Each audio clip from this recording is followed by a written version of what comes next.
그래서 이제 드디어 화살 신호를 하게 되는데 아이에게 이르되 달려가서 내가 쏘는 화살을 찾아라. 그러니까 이 화살 값이 비쌌겠죠. 화살 연습을 하니까 그러니까 화살을 이제 쏘는데 아이가 달리고 있을 때 요나단의 화살이 날아가고 있는 이런 모습.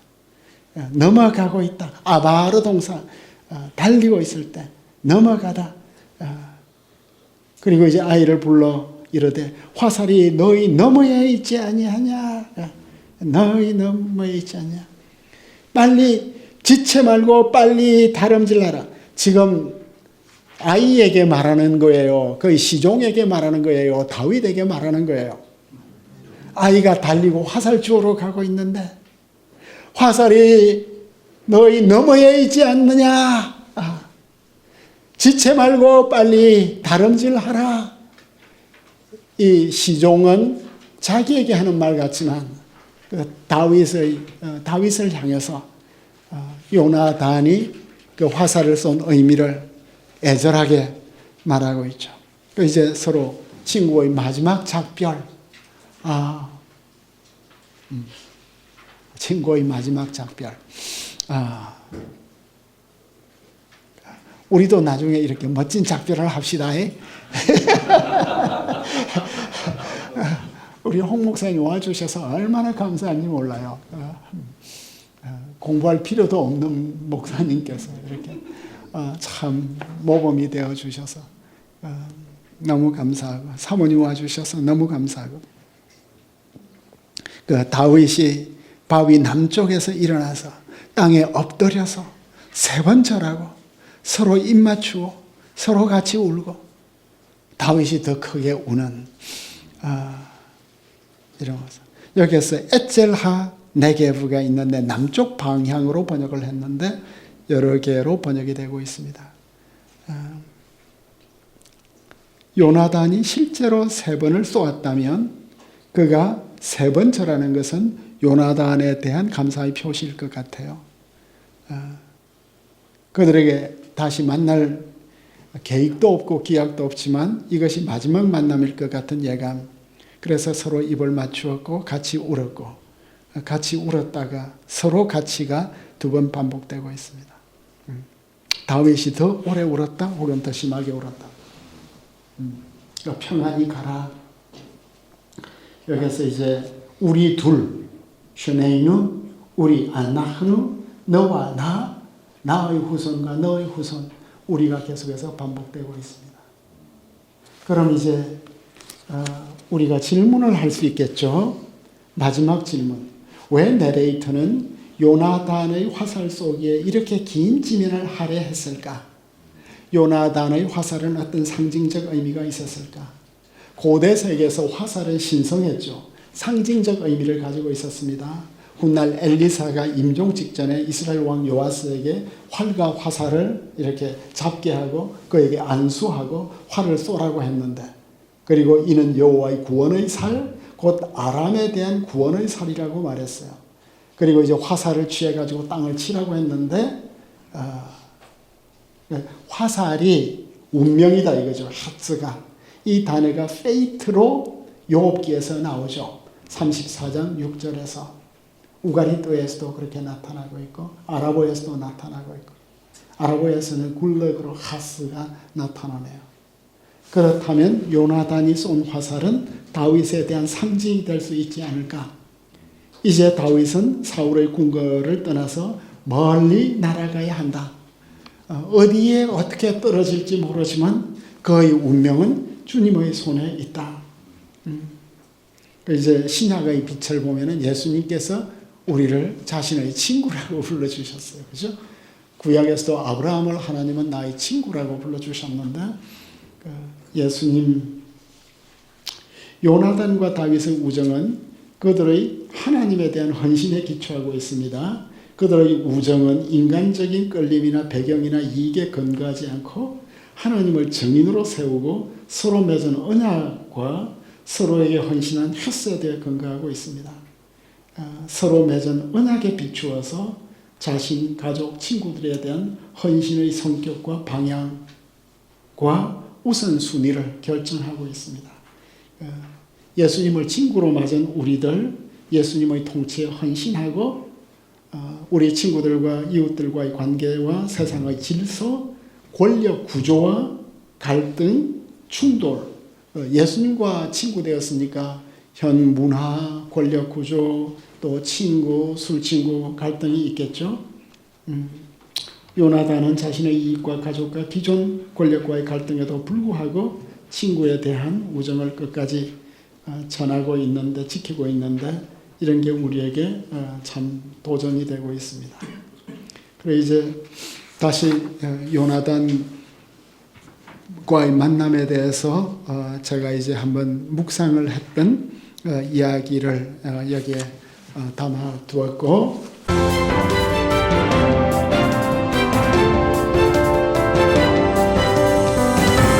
그 다음 장으로 이제 넘어가게 되면 이제 낮아지는 다윗 이야기가 나오게 되었습니다. 다윗의 초기 도피 이야기. 초기 도피 이야기가 이제 지리적으로 볼 때 노업에서 시작해서 가드, 아둘람, 유다를 거쳐서 마지막 다시 노업으로 마치는 이 구조가 좀 이상하죠.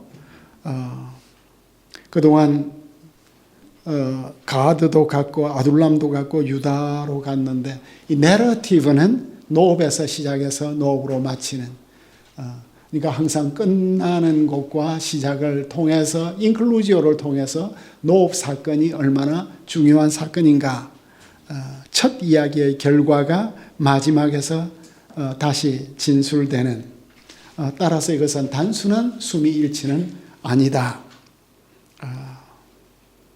자, 그래서 이제 우리가 노업으로 도피하는 것, 제사장 아히멜렉의 도움을 받는 21장 1절에서 9절, 히브리어 텍스트에는 2절에서 10절까지를 다루고 있습니다. 그럼 이제 질문이 있을 것 같아요. 그냥 사건이 하나 있었는데 이 사건의 의미는 무엇일까?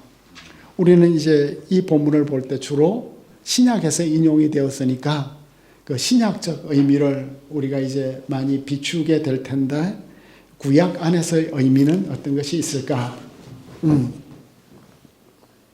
이제 드디어 노업의 제사장은 아히멜렉이고 그는 아히두브의 아들이었습니다. 그 아히두브는 우리가 그 블레셋 전쟁을 할 때 아히두브이 사울이 아히두브를 불러가지고 아히두브아 이리 와라, 언약궤 가져와라, 지금 우리 칠까 말까 물었던 바로 그 아히두브의 아들 아히멜렉이 등장하고 있고, 이 아히멜렉은 다윗의 제사장으로 등장할 아비아달의 아버지가 되겠습니다.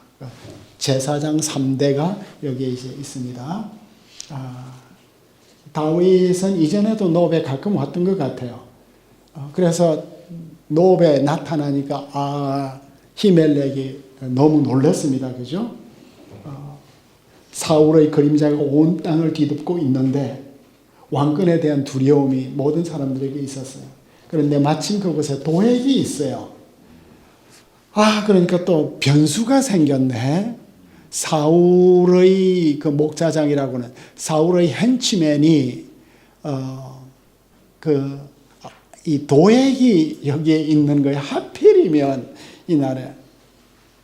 이제 다윗이 너무 급하게 떠났으니까 칼도 없고 먹을 것도 없고, 그런데 도액이 있으니까 아히멜렉도 지켜야 되고 자신이 원하는 것도 또 얻어야 되고, 우리가 이제 큰 사명을 가지고 부름을 받고 이렇게 왔는데 실제 우리 현장에 가보면 전혀 하나님이 우리를 인도하시는 것 같지 않고, 그래서 신학교 초기에는 늘 울죠. 울려고 내가 왔나. 목회 현장으로 가면 울려고 내가 왔나 하는데, 이 너무 미묘한 정황 속에서 어쨌든 다윗은 살아가야 되니까, 그죠? 하나님의 임재가 없는 것 같은 상황 속에서도 하나님의 임재를 믿으면서 살아가야 되는데, 그때마다 기지를 발휘해야 되고 용감해야 되고 결정해야 되고, 그래서 아히멜렉이 너무나 놀랐는데 웬일이냐 이렇게 웬일이냐, 왜 혼자 왔냐, 수행원도 없냐 하니까 왕이 내게 명령하였다. 그리고 왕이 내게 미션을 주었다. 그리고 나와 함께한 자는 다른 곳에 보내었다. 다윗이 거짓말하고 있나요? 왕이 나를 사울이 보낸 건 아니잖아요. 우리는 이제 다윗의 인테그리티를 지켜줘야 하니까 다윗은 지금 이중적 의미로 말하고 있겠죠. 다윗의 왕은 누구예요? 더 이상 사울이 아니고 하나님 왕이, 하나님 왕께서 나를 보내셨습니다. 이렇게 생각을 할 수 있겠죠. 참 왕 대신 하나님. 이제 내가 보내었다 하는 것은 내가 지시했다, 내가 말했다, 떠나게 했다. 이제 함께 할 자를 이미 추선을 해 주었을 수도 있는 것 같아요. 그래서 그 제사장님, 대제사장님 댁에 무엇이 있습니까? 이 말이 수긍이 되었나 봐요. 내가 앞으로 미션을 해야 되는데 너무 급히 와가지고 먹을 것도 없는데 떡 5덩이나 무엇이든지 있는 대로 달라. 5덩. 이제 또 이게 누가 이런 말을 했는지 모르겠는데 5덩이는 자신의 5개의 물맷돌을 인용하는 것 같기도 하고 하여간 5덩이. 그랬더니 아히멜렉이 보통 떡은 없다. 그러니까 보통과 거룩한 떡이 있다. 그러니까 거룩한 것의 반대는 뭐예요? 거룩한 것의 반대는 부정한 게 아니고 거룩의 반대는 보통이에요. 보통. 이제 보통이 부정하고 접촉되면 부정해져요. 그러니까 히브리인들의 정부정의 세계관이 여기에 있는데 보통은 일상생활이에요. 보통은 좋은 거예요. 이 보통이 하나님께 바쳐지면 거룩한 게 되고 이 보통이 부정한 걸 접하면 부정한 것이 되고 그러니까 거룩과 부정은 절대 만나면 안 돼요. 근데 보통은 늘 거룩을 만날 수 있는 거예요. 하나님께 바치면 보통 사람도 하나님의 사람이 되니까. 그래서 보통과 거룩한 떡. 일반, 보통은 일반이에요. 그래서 거룩한 떡은 부정한 사람은 절대 먹을 수 없어요. 서로 만나면 안 돼요. 그래서 이제 쿰란 같은 데서는 쿰란에도 이제 생추어리가 있었는데 제일 어려운 것이 사람의 배설물이잖아요. 성전에서 서비스를 해야 되는데 이 배설을 하는 게 이제 또 부정하니까 이 문제를 어떻게 처리할 것인가에 대해서 유대인들은 고민을 무지 많이 해요. 그래서 다윗이 더 이제 둘러대죠. 일단 성적인 타부를 어기지 않았으면 거룩한 떡도 줄 수 있다. 부정하면 줄 수 없다. 부정하면 여자와 관계를 가졌으면 줄 수 없다. 이제 부정하다는 건 꼭 더러운 건 또 아니에요. 부정의 개념 자체가 이제 여자 아이를 출산하면 80일, 부정하니까 80일. 남자 아이를 출산하면 40일.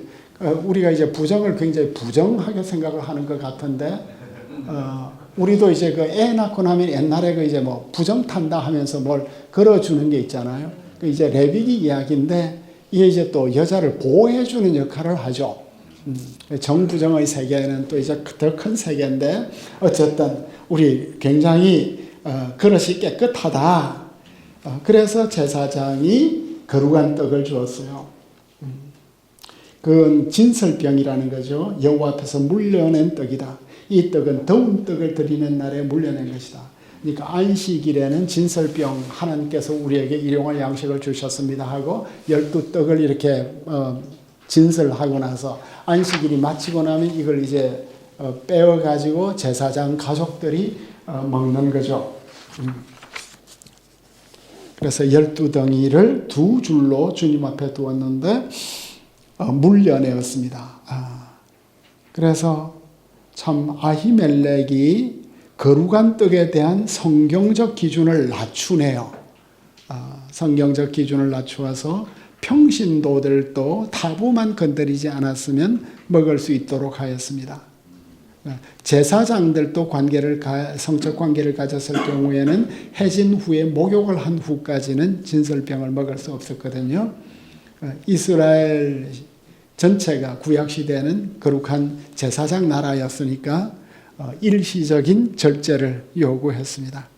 그래서 예수님께서 이 말씀을 가지고 굉장히 중요한 안식일의 정신이 무엇인가? 바리새인들하고 논쟁을 하죠. 안식일은 유대인들에게 있어서 그리고 우리 개신교에 있어서도 오랫동안 20세기 거의 중후반까지도 안식일은 너무나 중요한 계명이었습니다. 안식일이 사람을 위해 있는 것이 아니고 사람이 안식일을 위하여 있는 것이 아니냐. 안셀이 2011년 논문에서 이 말씀은 성경의 주장들 가운데 가장 혁명적인 것 가운데 하나다 하는 말을 했습니다. 그러니까 안식일의 정신이 무엇이냐 하는 것에 대해서 안식일에도 일할 수 있다는 것, 안식일의 주님이 누구신가 하는 것에 대해서 말씀을 해주고 있습니다. 그래서 여기서 또 이제 문제가 되는 게 또 하나 생겼네요. 히브리 성경에서는 아히멜렉이 제사장인데 신약 성경은 아비아달이라고 또 하거든요. 아비아달은 아들이잖아요, 그죠? 이 문제는 이제 어떻게 설명을 할 것인가에 대해서 이건 왜곡이라기보다는 일부러 오류라기보다는 정확성이 좀 결여된 것이다. 이렇게 이제 구별을 하면 좀 부정확하지만 의미는 정확하다. 예수님께서 이 시대의 텍스트가 아히멜렉으로 되어 있었는지 이런 문제를 우리가 생각해 볼 수 있겠습니다. 어쨌든 예수님은 이 안식일에 다윗 안식일에 제자들이 밀밭 사이로 가면서 밀 얻어먹은 걸 가지고 바리새인들하고 안식일 논쟁을 할 때 예수 복음의 정신은 생명에 있고 자유에 있고 사랑에 있다. 율법을 넘어가는 그 생명과 자유와 사랑의 복음을 우리에게 주셨습니다.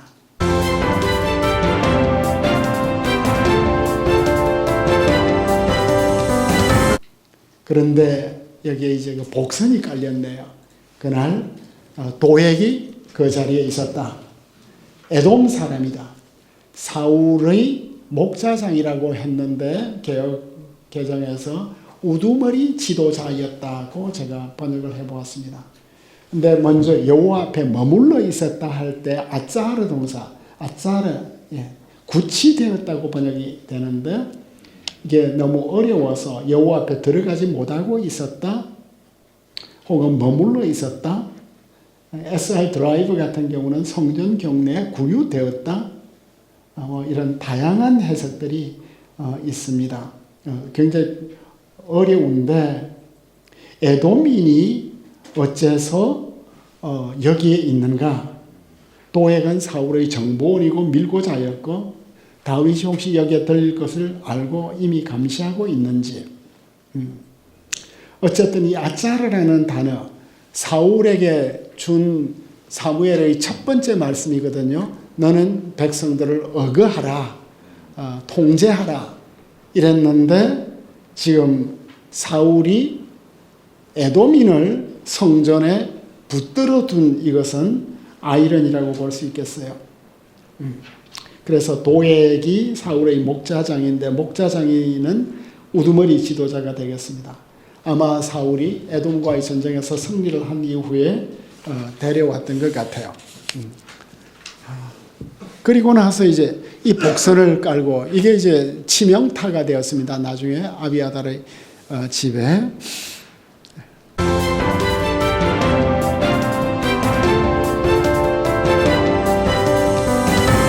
이제 다윗이 무기를 구하네요. 여기에 당신의 수중에 칼이 있습니까? 이제 다윗이 왜 칼을 구했을까요? 다 행간에 있는 이야기여서. 저는 그동안 이제 그 다윗의 칼에 대해서 성경이 이야기를 하고 있는 것은 뭐죠? 골리앗 칼이 있다. 너가 취한 것이다. 보자기 뒤에 있다. 에봇 뒤에 있다. 그 에봇은 이제 어떤 신상이었던 것 같아요. 가져가라. 가져가라. 그것 같은 것이 없다. 가져가라. 왜 다윗이 이 칼을, 골리앗의 칼을 가져갔을까요? 이제 미스테리가 왜 다윗이 여기에서 아비아달에게 제가 앞으로 어디로 가야 할까요? 하는 하나님의 신탁을 구하지 않았을까? 그게 제게는 숙제였고, 이렇게 내려올 때 기브아를 떠나서 바로 이제 여기가 노업이죠. 노업은 예루살렘 히브리 대학이 현재 있는 그 근처인데, 예루살렘 성전을 이제 바라보고 있는 그 맞은편 언덕인데, 기브아에서 너무나 가까운 곳이에요. 너무나 가까운 곳인데 급하게 왔겠죠. 근데 왜 아비아달에게 자신의 갈 길에 대해서 묻지 않았는지, 그 다음에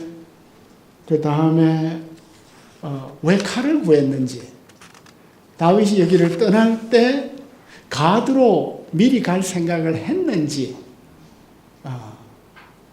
기브아를 떠날 때 사흘 동안 기브아의 그 들에 있으면서 어디로 갈 것인지 미리 생각을 했는지, 베들레헴은 절대 갈 수 없다고 생각을 했겠죠. 베들레헴에 간다면 자신의 가족들이 다 몰살을 당할 테니까 도망을 쳐야 됩니다.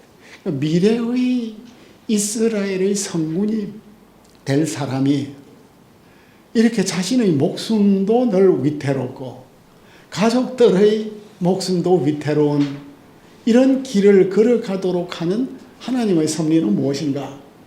왜 우리 엄마가 그렇게도 아플 때 내가 그렇게도 간절히 기도했는데 하나님은 우리 엄마를 결국 데려가셨을까? 우리에게 응답받지 못한 기도들이 다 있고 미스테리가 있는데, 다윗이 이제 이런 질문들을 하고 있는 것 같아요. 큰 질문 하고 있는데 왜 칼을 구했을까? 최근에 읽은 글에 보니까 저는 그동안 이제 골리앗 칼이라도 가져가는 것은 가드에 가서 이렇게 진상을 하면서 가드 왕에게 좀 용병이라도 써달라고 그런 외교적 물건으로 가져갈까 생각을 했는데, 왜냐하면 이런 것은 주석에서 다루지 않으니까 제 나름대로 이렇게 만들어 왔는데, 최근에 어떤 글에서 뭐라고 썼냐면 여기에 도액이 있고, 도액은 용사잖아요. 도액은 칼을 가지고 있는데 다윗은 아무것도 없으니까 이 칼이라도 가져가야겠다고 생각을 했다. 이렇게 이제 행간을 채워주는 글을 보고 그럴 수도 있겠다 하는 생각이 들었습니다.